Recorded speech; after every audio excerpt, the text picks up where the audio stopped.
Hello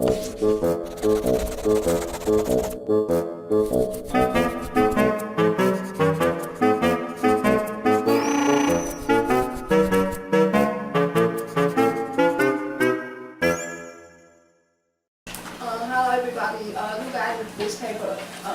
Yeah. I am Bebe Su and she is Vicky Tang.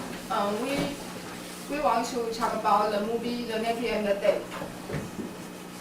And our title is Contradictions Between Barbarity and Humanity. Then I speak the first parallel, and I will show you the trailer. The Naked and the Dead is a 1958 widescreen film based on Norman Mailer's World War II novel, The Naked and the Dead, directed by Raoul Walsh and filmed in Panama. The screenplay attributed to the Sanders brothers adds a strict pace and larger action scenes to Mailer's original narrative. Then I will show you the trailer movie clip.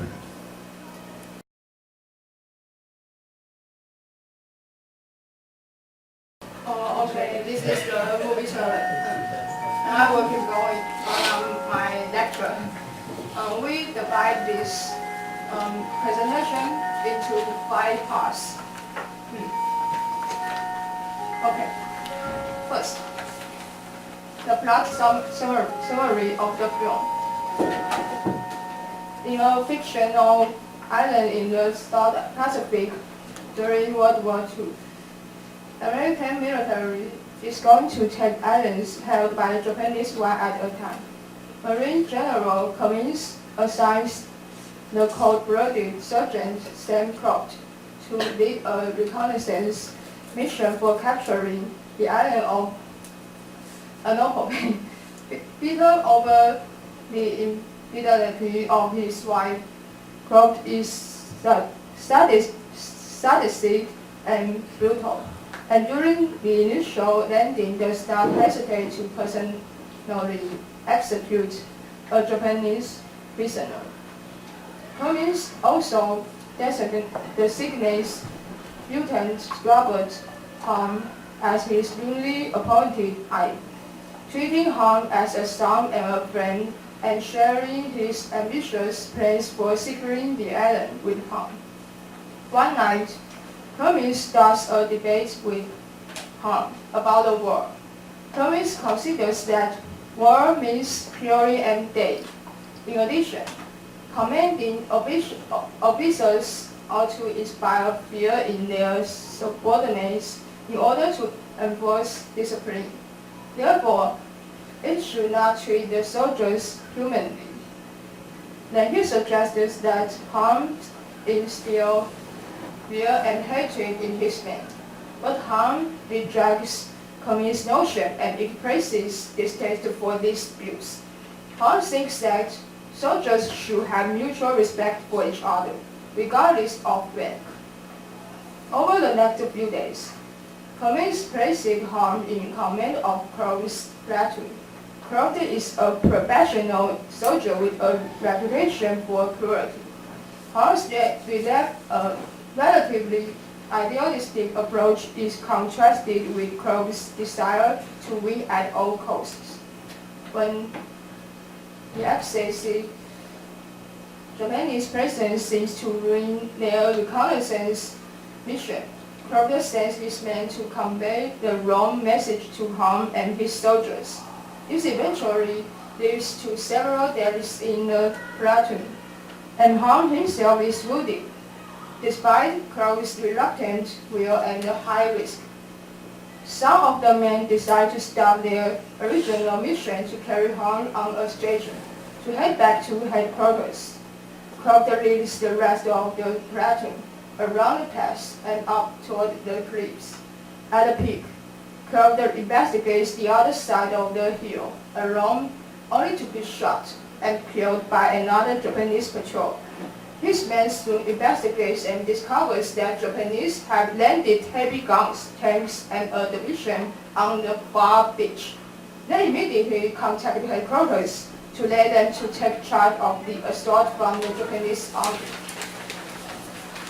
Finally, the survivors, including Hong, make it back to headquarters.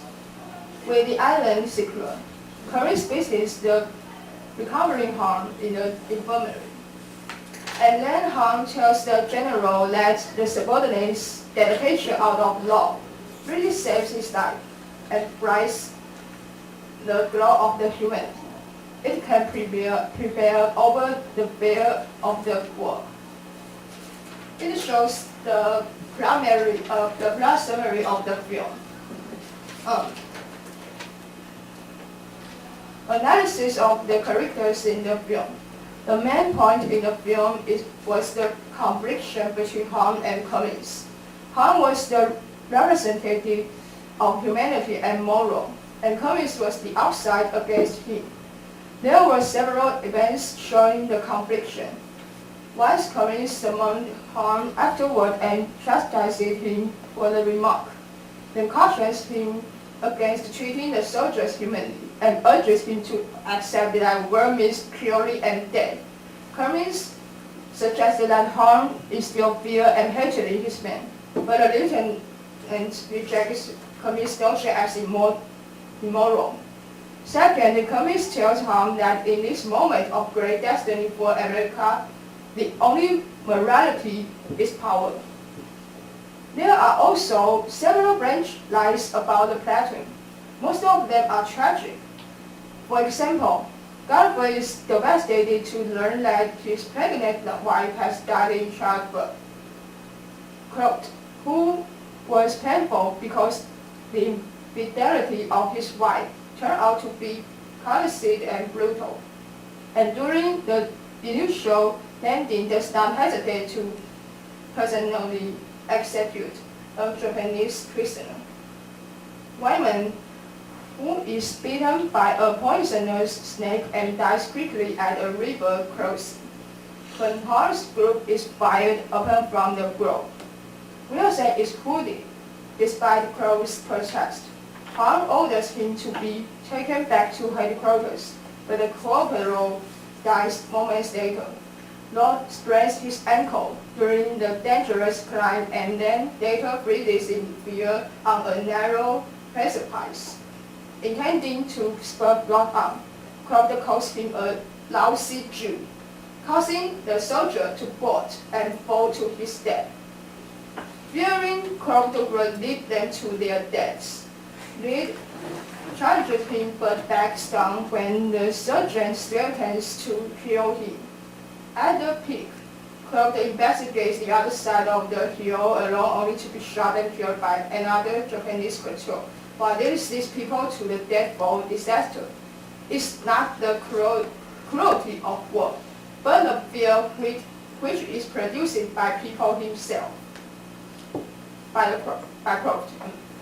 At the end of the film, Cummings visits the recovering Han in the infirmary a few days later. Han tells the general that riches and Goldstein's dedication saved his life and bolstered his belief that man's innate decency will survive the viciousness of war. Maybe this is an optimistic expectation to reveal the commitment about humanity. And then is the theme of the novel. The first parallel and the second parallel is about the film, and this is and next is the thing about the movie. About the novel. Sorry. The story is not simply a narrative of a long war, but something deeper. It reflects social and historical themes.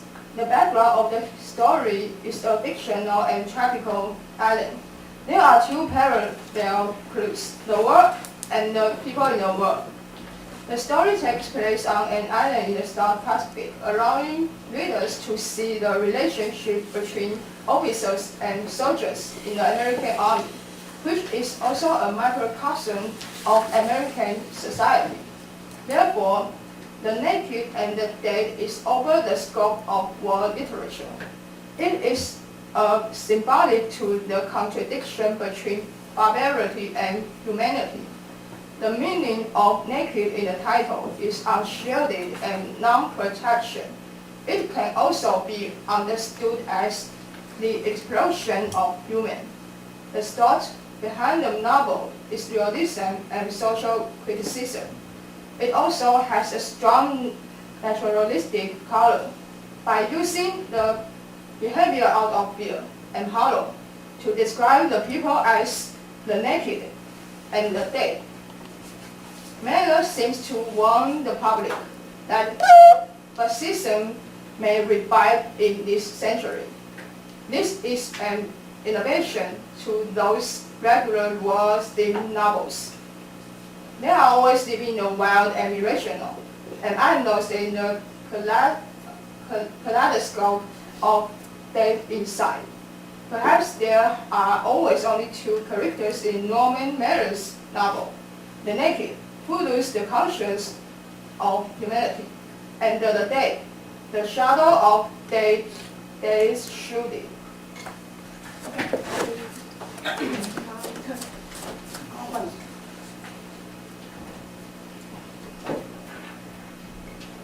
In the next part, we will compare the differences between the novel and the film. When Norman Mailer saw the movie one night with his second wife, Adele, he complained to her that Hollywood had ruined his story. Ron Rush, the director, had quoted in the article as saying the film would not stick too closely to the novel, as many of the incidents that were considered shocking at the time of the book's release had already appeared in other films. He had the script rewritten often as the film moved through production, and 8 vivid battle scenes, including flamethrowers and tanks, that were nowhere in the novel. The apparent differences between the novel and the film were the characters. In the film, Hearn was wounded, not killed as he was in the book. The flashbacks featuring Hearn also sharply contrasted his cavalier civilian playboy behavior with his serious considerations of moral issues. And the ill-fated surgeon, Croft, who it was explained was driven by an overweening urge to command because of the memory of an unfaithful wife. From his action in the film, however, one was led to think that he just liked killing. We have a clip to show you how the personality of Croft has been changed.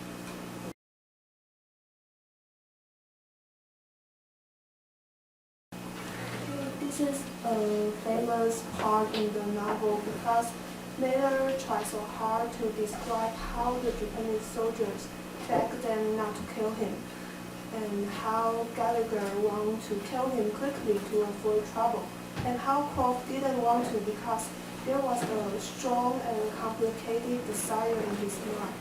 Therefore, Croft has been playing strange by giving the Japanese soldier chocolate and cigarette and water, which was something important during the war. When the Japanese soldier smoking with a relaxed expression, Croft couldn't help but shock him. This is in the novel. It was full of tension in the novel, but as you can see, turned out to be monotonous in the film. All of the dialogue is the same, but it is totally different in the film and the novel. Let's turn back to the other characters. Ross is the Jewish soldier who was accidentally killed on patrol. In the novel, Ross was drawn as an intellectual who is ambivalent about his Jewishness, but is unable to escape anti-Semitism.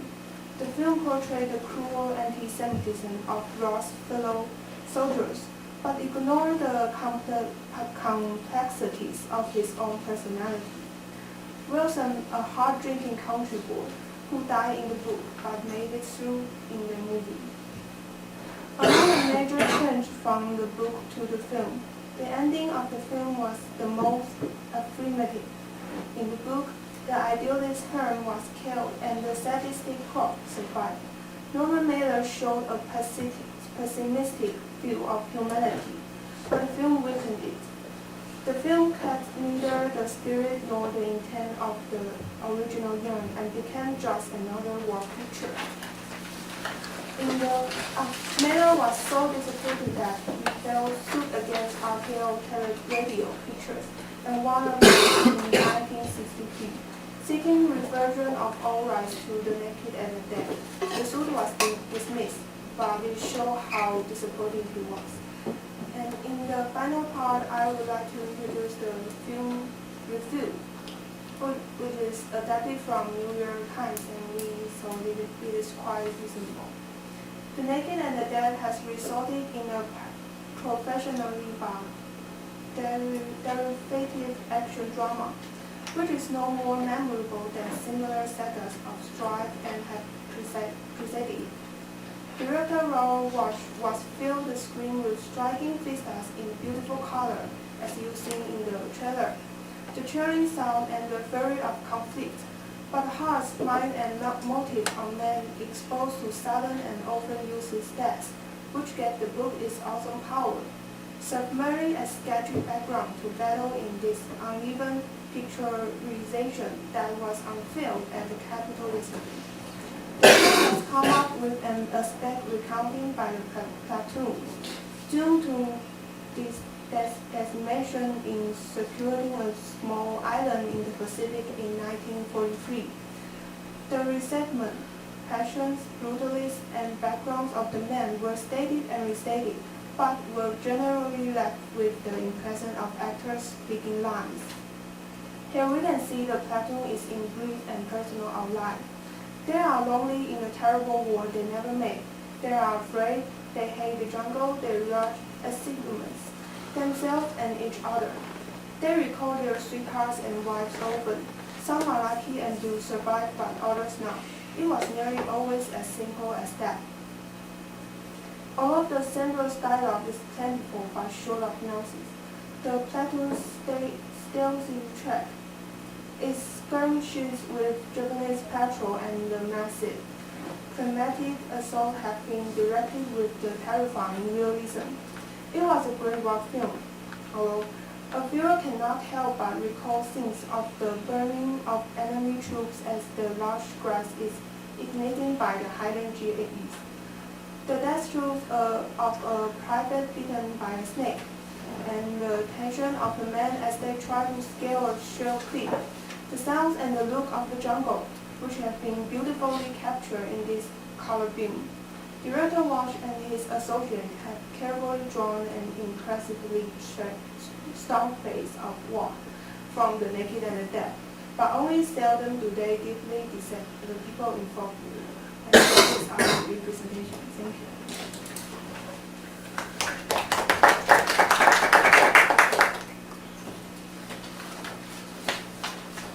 Are you showing other parts from the film? No other clips. No. It's hard to find the original length of the movie. It only has the movie clips. You got only the trailer? No, you saw the film, I imagine. What?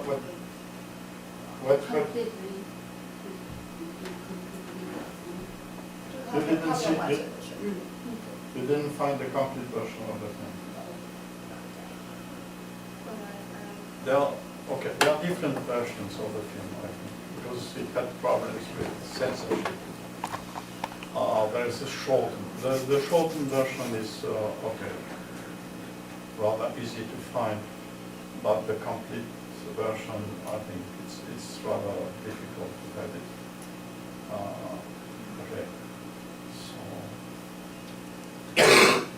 I think the film is more funny than the novel. I think it laughing when she is watching. Yeah. The trailer looks fun. Yeah. Yeah, So it's humor. I think the novel is serious, but the movie is funny.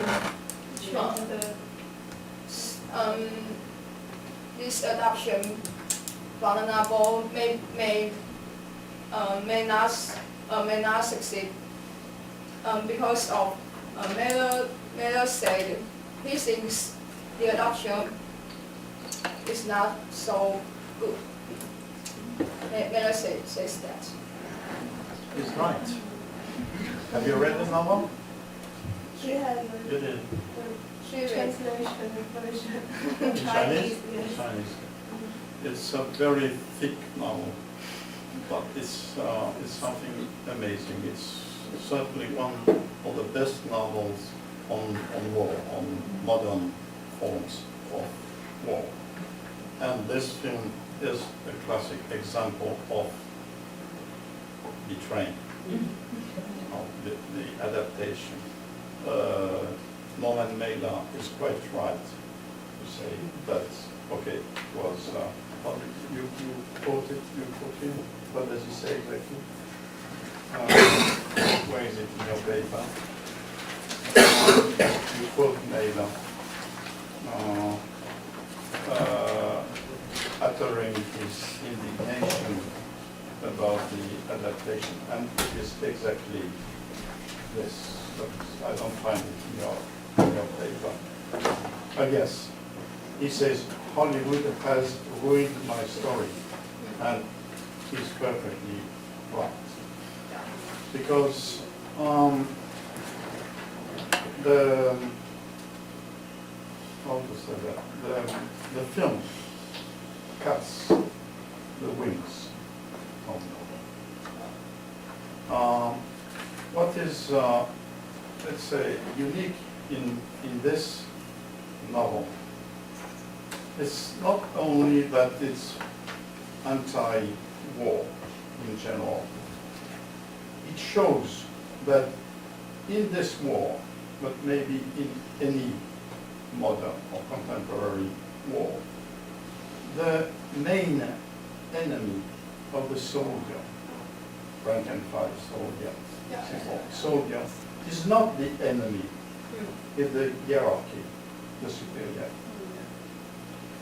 First, it insists, the novel constantly insists on this issue. Who is every days, every hour's enemy of the soldier? His superior. He has on his back.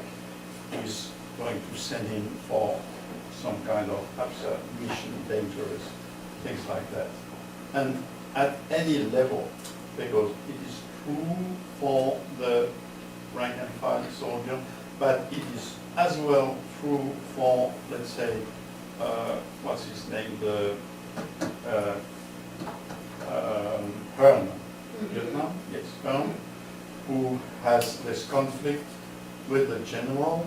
He's still the general, and the general is a perverse. Is a perverse, saying, okay, let's talk freely. You are an intellectual, I'm an intellectual too. You are educated, it's a pleasure to talk with you. So let's talk together as equals. But as soon as Hearn begins to speak openly, he punishes him.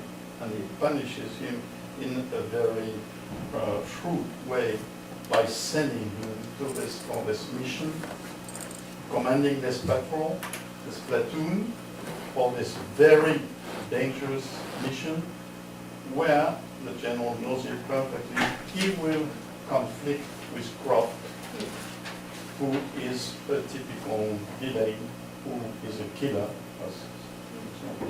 and in the novel, Hearn is killed in a Japanese ambush, but he's killed. Croft has made it on purpose so that he will be killed by the judges. Just gave him wrong information so that, because Croft cannot stand to have somebody over Vietnam. He's a corporal. He's a non-commissioned officer. So this is, okay, the main issue in the novel. The enemy is in our camp, first of all. Second, the army in this context of war, it's, let's say, the war of everybody against everybody. You're right, you said it's some kind of a microcosm of American society. But what is enhanced is racism, racist issues. You said about anti-Semitism, but not only Italians, people of Italian, everybody against everybody. And what the film, but censorship, very probably, most probably, completely erases or softens is the use of a very brutal slang. I read the novel in English, but so many words I didn't understand because it's slang. American slang, okay, the relation between community, bad words, okay, but also military, added to this military slang. So often mixed together. And any conversation, it's like a fight, people fighting together constantly. So this is the strength of the novel, which disappears from in the film, completely disappears. You know, what is Walsh? Walsh is a very good expert, filmmaker. He can shoot war brilliantly, like Western films or all action, let's say. He's a very good filmmaker of actions. Okay, action.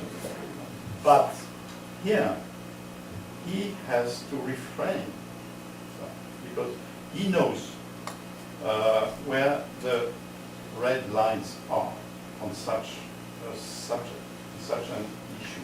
So he has to transform completely the plot from the novel into something, okay, with happy end, rosy happy end. And you mentioned it's completely different from the end of the book, of the novel, which is totally black. Hearn is killed, Prof survives, and okay, this is the moral, the unsigned moral of the book. The film is okay, and at the end everybody is happy, the general is happy. One more thing, in the novel, this general is very incompetent. And he wins the battle against the Japanese just by chance, because of a happy bombing of the Japanese position, but just by chance. So he destroys the Japanese headquarters, but without knowing it, and without doing it on purpose, just, okay, by chance. So, and this is the way he wins this battle. And this is the tune, this is the tone of the novel. This is the mood, the mood of Naylor, who relates his own experience as a soldier, as a Jew in the American army, in the Pacific War. He knows what he speaks about in this novel. There's a lot of himself. And something else which disappears is the narrative device of the novel, which is based on the alternation of war moments, scenes, sequences, and flashbacks on every one of the characters' past life as a civilian. Okay, and it's like a broken mirror. Okay, it's everyone's life, and many of, not many, but some characters of the novel disappear in the film. There are much more characters in the novel, so which give this impression of the broken mirror of American society. So it's a mess. The film is a mess, but it had to be a mess because it was unthinkable that such a novel as Naked and the Dead could become, truly a film according to Hollywood's conditions.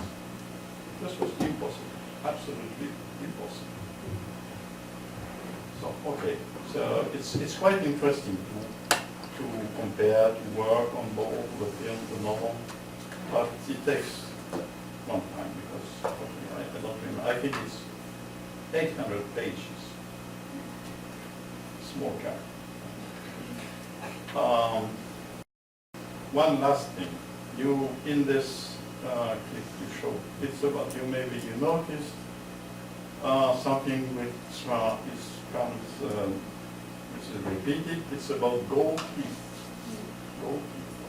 So Croft, the villain, is collecting gold teeth from Japanese bodies. Okay, but this is again some kind of a euphemism, because what we already talked about this last semester, what American GIs collected during this war, well, maybe gold teeth too, but before all cut ears from the Japanese soldiers. But, okay, in the, I don't remember exactly, I think in the novel I don't remember, but okay, in the film, gold teeth is okay. He's a villain, he's brutal, he's cruel, so okay, it fits to the character. But basically what a guy like Croft was collecting were ears from dead bodies to make beautiful cars. Very good. Okay, and for a Western public, gold teeth is okay, more something which sounds more familiar because it reminds the Nazi camps that you were collecting from the prisoners. Okay, so yeah, the jungle, the battle scenes in the jungle are shady because not jungle, not this kind of jungle. So there's something which doesn't work on about trees, trees, grass, and all these things. What I do not know the details about is problems with censorship. If you look at film dictionaries, you read this film had problems with censorship, but exactly what kind of problems I do not know, and I would like very much to know what was cut, what was not allowed to be shot, because I don't know. So, okay, that's it. So,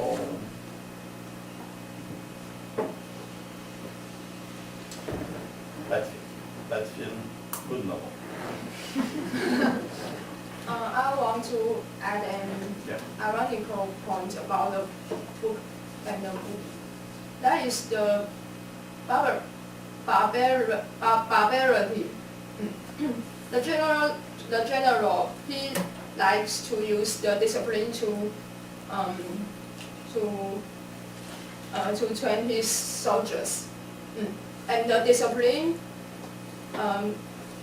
We may think it is made by human, but this discipline, it can relate the barbarity with the discipline. So, it means that human made the discipline, but this discipline is to not human, and these points make this to be one kind of the barbarity, and I think it is ironical. Yeah. human made it and made it to be brutal. But human made it. It may be think that it is civilized because of human made it. But the human made it to be one kind of the barbarian. I think it is an ironical point against the humanity.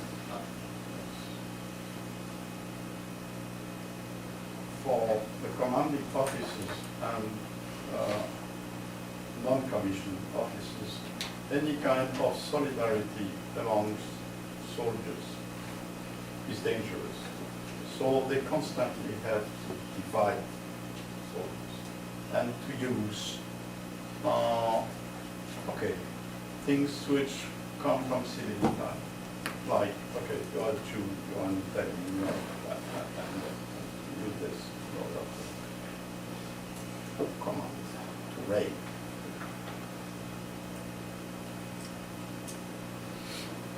Comments? Remarks?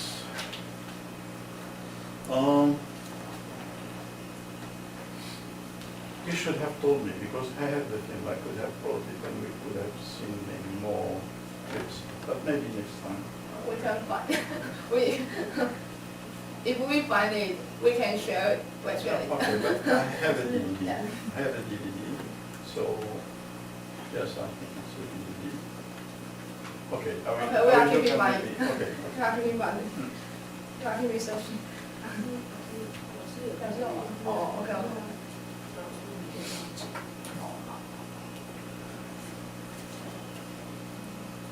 Okay, everybody's happy? So next time we continue on conflict women, we have still a lot of things to talk about conflict women.